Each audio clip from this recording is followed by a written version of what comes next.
you've alluded to that in some of the beautiful hadiths you've mentioned just now, but what specific reason is it that Ramadan is called the month of forgiveness, or is known as the month of forgiveness? Yes, as I rightly mentioned earlier, that the beloved Prophet Muhammad said, it's in a hadith of Sahih Bukhari, volume number 3, book of fasting, hadith number 1901. Our beloved Prophet Muhammad said that if anyone fasts in the month of Ramadan with the proper intention, with faith, and asking for reward of Allah subhanahu wa ta'ala, He will forgive all your past sins.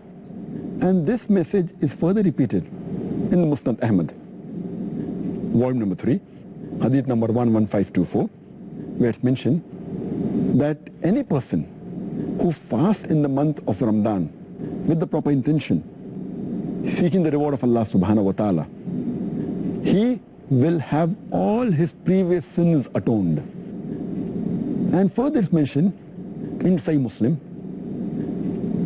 volume number 1, hadith number 450, our beloved Prophet Muhammad said that the time between the 5 prayers and the 2 Jummas, and from one Ramadan to the other, is the time for expiation of your sins.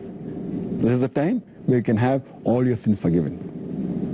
And our beloved Prophet Muhammad also said, it's mentioned in Sahih Muslim, volume number 4, in the book of Tawbah, hadith number 6644, our beloved Prophet Muhammad said that Allah subhanahu wa ta'ala, at night time, a person who asks for forgiveness, He forgives the sin for the sin he has committed in the day.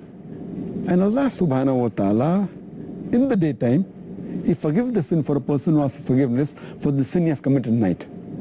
So this is the best month of forgiveness, the month of Ramadan, where you can easily have your sins forgiven because the gates of heaven are open and the gates of hell are closed. Therefore it's called the month of forgiveness. Allahu Akbar. No wonder everybody wants to be active in that month. Now we know why. Subhanallah.